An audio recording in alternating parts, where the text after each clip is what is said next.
Hello my anime lovers, what's up and welcome back to my channel. आज हम देखने वाले हैं सोलो लेवलिंग सीजन 2 का एपिसोड नंबर 4। तो अब बिना किसी देरी के चलते हैं सीधा वीडियो की तरफ। एपिसोड की शुरुआत में जिनवो अपने सिचुएशन पर चिंता जताते हुए सोचता है कि उसे हायर लेवल रेट्स में शामिल होने के लिए अपना रैंक बढ़ाना होगा, जिस वजह से वो अपने हंटर रैंक का रीअसेसमेंट करवाने का फैसला करता है। हंटर एसोसिएशन के रीअसेसमेंट एरिया में व्हाइट टाइगर गिल्ड का मैनेजर ह्यून अपने गिल्ड के लिए नए हंटर्स की तलाश कर रहा होता है। वो बेक को कॉल करके बताता है कि जिनवो अपनी रैंक रीअसेसमेंट के लिए वहां आया हुआ है। इस बात को सुनकर बेक तुरंत अपने बाकी के काम छोड़कर हंटर एसोसिएशन जाने के लिए निकल जाता है।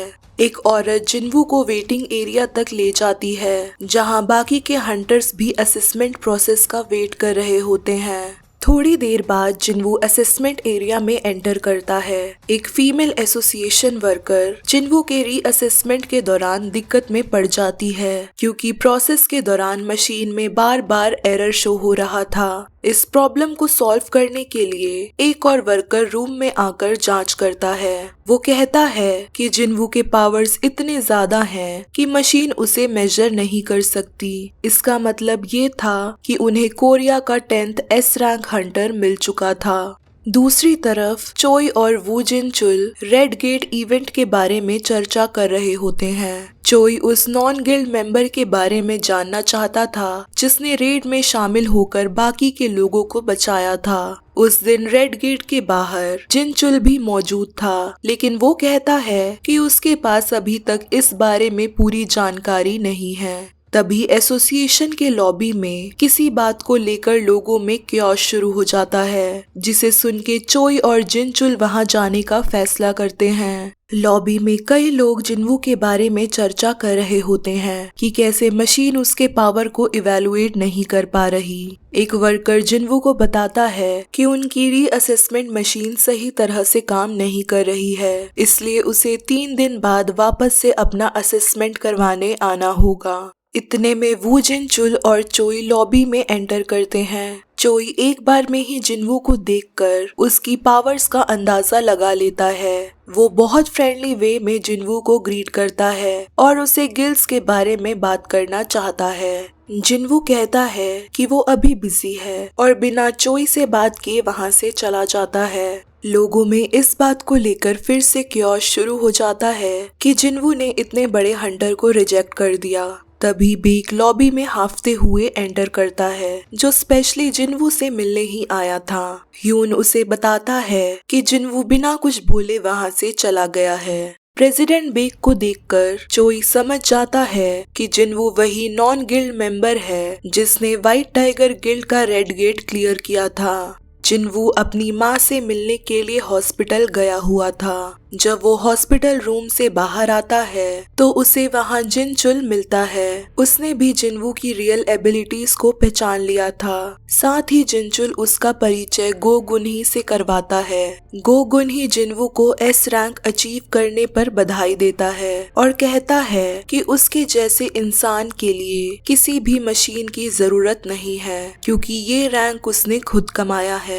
कोरिया में 5 हंटर गिल्ड्स हैं, जिसमें किसी भी तरह का बैलेंस नहीं है। गुनही चाहता है कि जिनवू किसी भी गिल्ड को ज्वाइन करने के बजाय उसकी एसोसिएशन को ज्वाइन करे, ताकि वो लोग दोबारा से गिल्ड्स के बीच बैलेंस मेंटेन कर पाएं। अगर जिनवू किसी भी एक गिल्ड का हिस्सा बनेगा तो वो बैलेंस और भी ज्यादा बिगड़ सकता है। गुनही के इतने बड़े ऑफर को जिनवू रिजेक्ट कर देता है। वो कहता है कि उसका इन सब से कुछ लेना देना नहीं है, क्योंकि वो बस मैजिक बीस्ट के साथ डंजन में लड़ना चाहता है। गो गुनही जिन्हू की बातों से इम्प्रेस हो जाता है और उसके डिसीजन की रिस्पेक्ट करते हुए वहां से चला जाता है। इस फैसले के पीछे जिनवू का कारण था कि उसे अपनी पावर की फुल पोटेंशियल को एक्सप्लोर करना था, जिसके लिए उसे अपने लेवल को बढ़ाते रहना था और वो किसी भी एसोसिएशन का पार्ट बनके खुद को रेस्ट्रिक्ट नहीं करना चाहता था।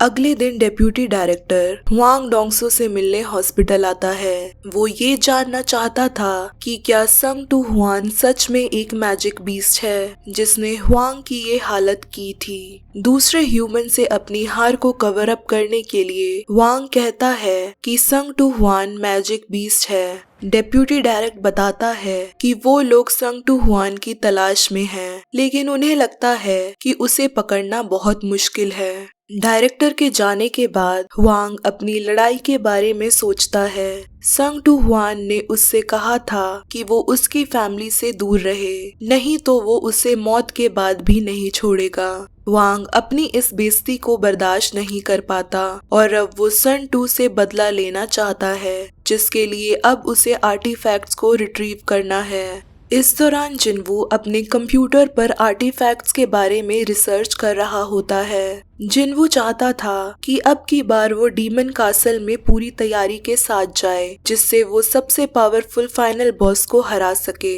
लेकिन आर्टिफैक्ट्स बहुत ही ज्यादा महंगे थे जिन्हें वो अफोर्ड नहीं कर सकता था। फिर उसे ऑनलाइन एक जॉब रिक्रूटमेंट एड दिखाई देती है जिसमें भर्ती होके वो पैसे कमा सकता था। दूसरी तरफ गो गुनही और वू जिनचुल जिनवू के हंटर बैकग्राउंड पर रिसर्च करते हैं और उसकी पास्ट एक्टिविटीज के बारे में डिस्कस करते हैं। जिनवू की जो पिक्चर उसकी प्रोफाइल पर लगी थी, जिनवू अब उससे बिल्कुल डिफरेंट दिखाई देता है। अपनी फैमिली की सारी रिस्पॉन्सिबिलिटीज को वो अकेले ही उठाता है, जिसे सुनकर गुनही उससे काफी इम्प्रेस होता है।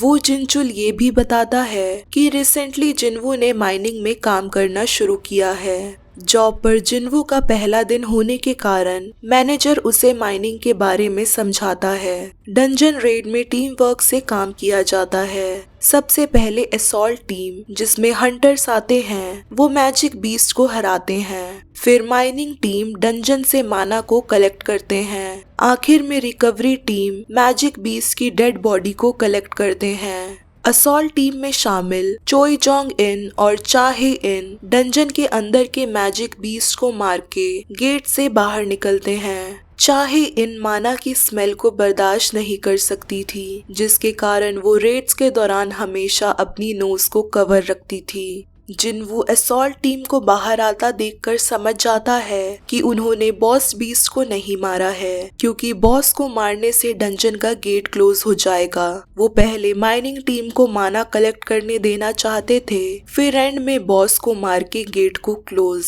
जिनवू चोई जोंग इन को देखकर उसके स्ट्रॉन्ग ऑरा को महसूस करता है, जिससे उसकी टीम सुरक्षित वहां से वापस आई थी। फिर वो हंटर्स गिल्ड की वाइस मास्टर चाहे इनको देखता है, जो फाइट के दौरान अपनी मूवमेंट्स के लिए फेमस थी, जिसकी मूवमेंट्स बिल्कुल डांस जैसी लगती है। साथ ही वो कोरिया की 9th S रैंक हंटर भी थी। जिनवू को उसके स्ट्रॉन्ग ऑरा से काफी अट्रैक्शन महसूस होती है। चाहे इनको भी एक स्ट्रॉन्ग ऑरा फील होता है। जब वो पलट कर देखती है तो उसे वहाँ कोई नजर नहीं आता। उसे जिनवू से सेम ऑरा फील हुआ था जैसा उसे गो गुनही से होता है। उसके बाद जिनवू और उसके को-वर्कर्स डंजन में एंटर करते हैं और माना का एक्सट्रैक्शन शुरू कर देते हैं। माइनिंग के दौरान जिनवू ए रैंक डंजन बॉस को महसूस करता है, जो कि वल्कन और मीटिस से ज्यादा पावरफुल फील होता है। वो देखना चाहता था कि आखिर ए रैंक बॉस दिखता कैसा है।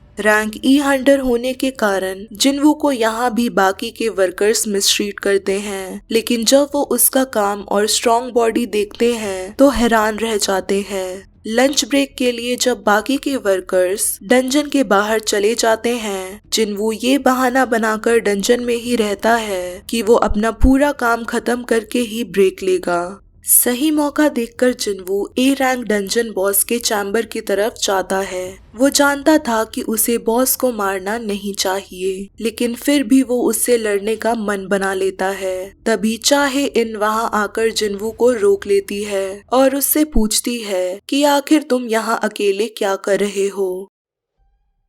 सो हे गाइस, अगर ये वीडियो आप सबको पसंद आई है then don't forget to like, share and also subscribe to my channel. और बाकी के सोलो लेवलिंग के एपिसोड्स को चेकआउट करना मत भूलना। तब तक के लिए टेक केयर एंड सायोनारा।